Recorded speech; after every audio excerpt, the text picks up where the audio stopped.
Alright, guys, I'm going to speak a little louder. I mean, it was 7, 8 in the morning before, so I try to keep a little lower tone. There's other people in the home. This is going to be regarding my sell options or swing options video that I just did. I guess a lot of people are complaining they can't hear. Okay, so in the video I explained, like, the squeeze, the crucial component is hold your shares. And why we can't get over the 17 right now is the same as last week. We got all these scalpers in here scalping. 3 green bars, scalp. 3 green bars, scalp. Big bar, big bar, scalp. It's just scalping. What happened last week? They did that. They made their 40 cents a few times. And then we went to 14 bucks. And they got fucked. And they had to chase. Some people on Twitter, they were talking about Redbox. You know they were scalping. Because come Thursday, come Friday, we're talking about Redbox. Means they got caught. And they were salty. And they didn't want to buy in. They didn't want to pump it. Because they were already behind. So they wanted to let it die down, okay? And so what will not affect the share price would be the options chain, okay? Monday through Thursday. So Friday, closer to noon, hedge funds have to start accumulating some shares for people who want to exercise their contracts. So it's not the same scenario on Friday, but it is basically Monday through Thursday, and you have fun with it. Right now, our IV, which is implied volatility, which is like a multiplier for the kind of money you get, is incredibly high. It's over 500% on almost all strikes on the puts. And I am not telling you to buy a put. Do not buy puts. Buying a put would be like selling 100 shares. It's the same. One contract is 100 shares. Okay? Selling a put for, say, the stock price right now is $17.11. So if I sold a 17 or an 18, that's bullish, because that's 18 especially, because that means I'm willing to pay 18 bucks on Friday, more than what it's trading at. This goes all the way up to 28 this week, but anything where any of these where you can't break even about 12.80, 13 bucks, they're not worth it. Don't bother, in my opinion.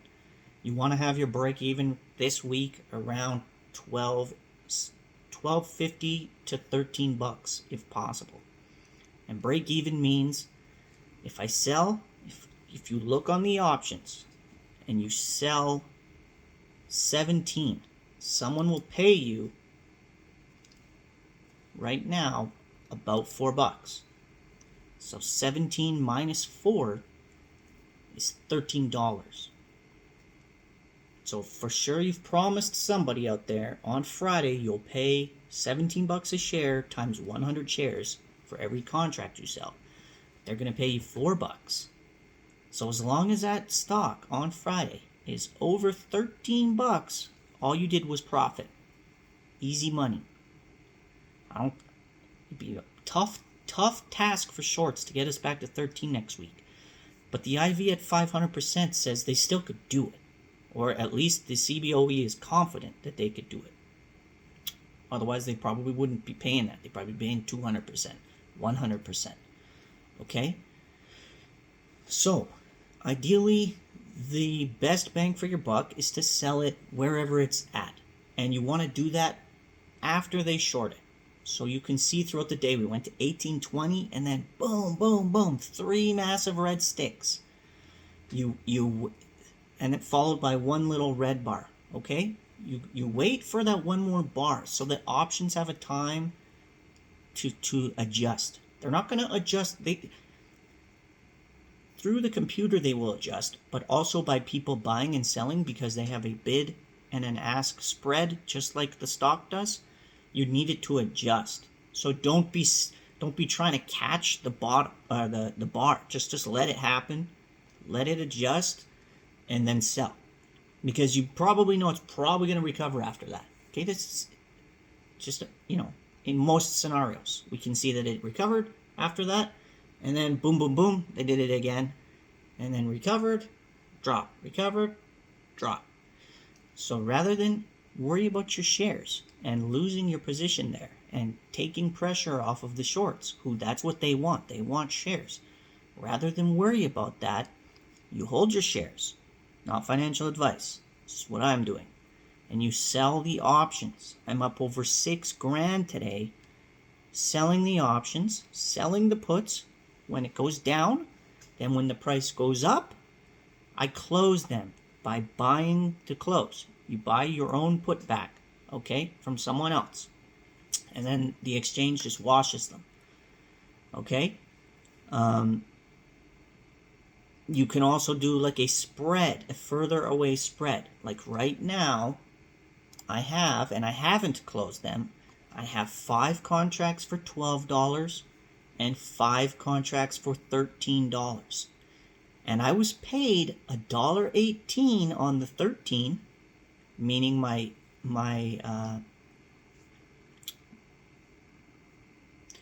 floor is $11.20. And I was paid $1.55 on the 12. $10.45. If it goes to $10.45, I lose money. $10.44, I'll lose a penny a share. Whoop-de-fucking-do. As long as it's over $10.45 by Friday, I'm good to go. And that's if I hold it. I always put in, I'll buy it for whatever it's at, sell it for whatever it's at, right? And then I'll immediately put, I'll open an order to close it out. So that, because it's so volatile, because sometimes we see 30, 40 cent swings plus multiple times in a row, you might as well have these orders open and let them get filled by the computer automatically. I had a bunch filled just out of the blue, right? Because we had a massive swing up or a massive swing down, right? Soon as it sells, soon as it closes and someone pays me, I'll open another one right away. Right? I'll see what the options are at. Like the example, the 17, the 4. I'll buy it back for $3.50. So I'll put in a $3.50, $3.60 probably, 40 cents. I don't get too greedy. That's another problem. People are fucking greedy. Just take your small gains and let them add up. Fucking bunch of trades throughout the day, $6,000 later. Meanwhile, somebody might be saying, I want $1. And they haven't sold one fucking time. Because they're not going to get the dollar. Take your small gains. I've taken 20 cents on the contracts. Gotta remember, it's times 100 shares. Okay, so 20 cents times 100. That's $20. Times 5 contracts, $100. Not bad. The average person making $200 or $300 a day salary. I do that 3 times. I don't need a fucking job. I'm good. I can sit at home in jeans and a t-shirt, drinking tea, having some strawberries, and doing whatever the fuck I want. I don't answer to nobody. Okay? Ever again. I'm not going to be going to no fucking job and answering to some guy telling me what to do and making me do fucking hard-ass labor all fucking day for pennies. I rant. So anyways, follow the chain. There's a guy on YouTube called Life of Learning, or My Life of Learning, okay? A little older gentleman, not too old, 45, 50, something like that. He'll teach you how to do covered calls. He'll teach you how to do puts. He'll teach you how to do some strategies. Basically, the idea here, the reason I stick to just selling puts, I am not big on calls. I've lost almost all of my money. I've lost doing calls, buying a call, thinking the price is going to go up, fucking let's go. And I buy the call and it doesn't go up, or it stays kind of relatively the same, and then you lose the time component of an option and you wind up losing money. Okay?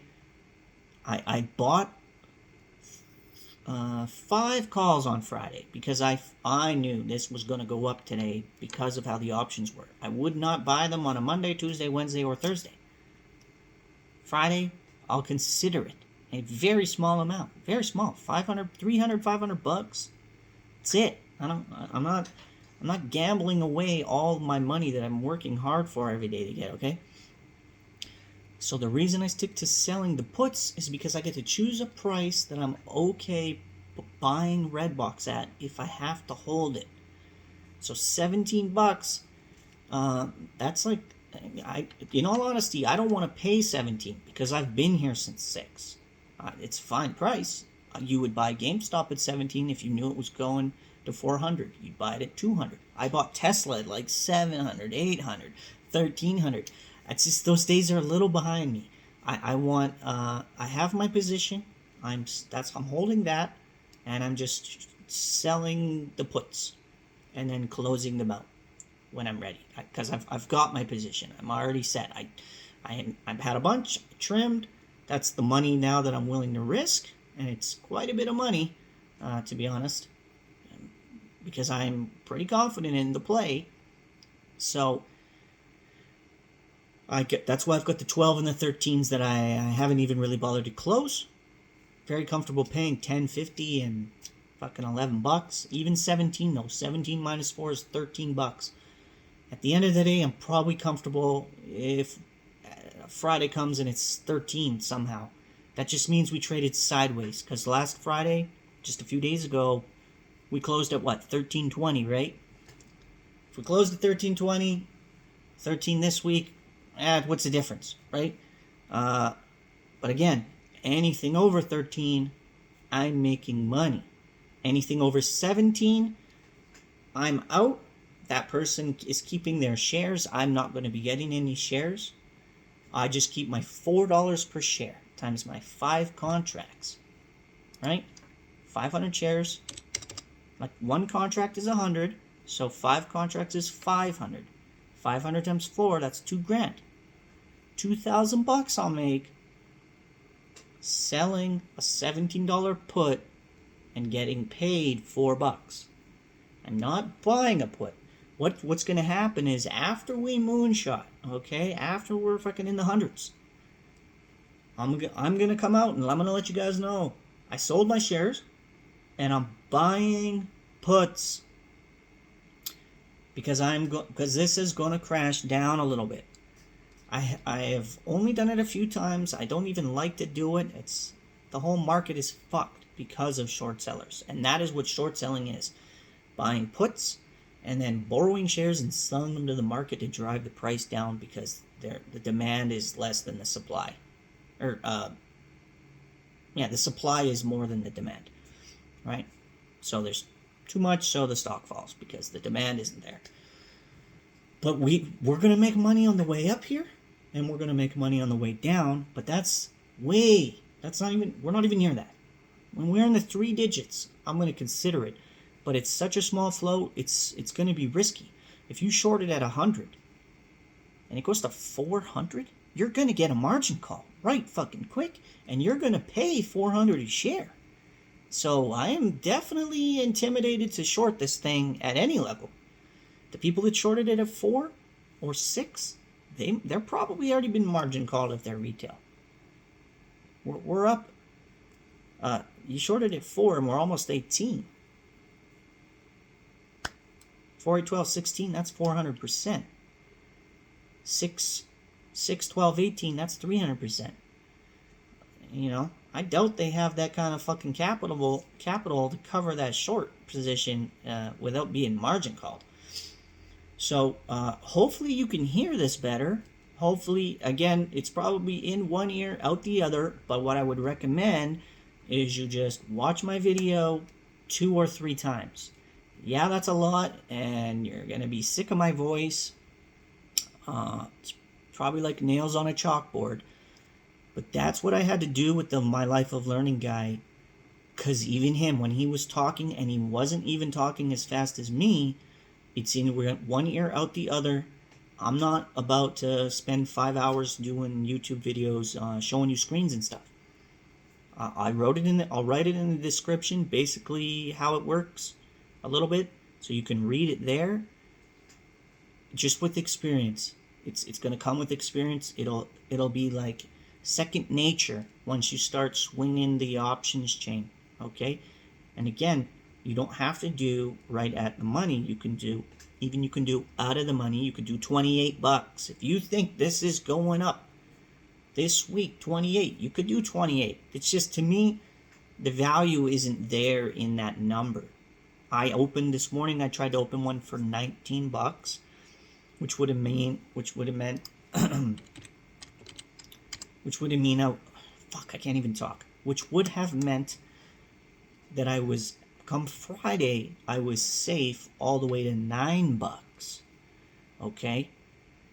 The only thing you gotta know though is this is like for tax reasons, like you're gonna pay tax right away on this, as opposed to like you can like buy shares, and if you hold them over 1 year, you don't pay tax, right? But for me, I don't give a fuck about paying tax, because that means I'm making money.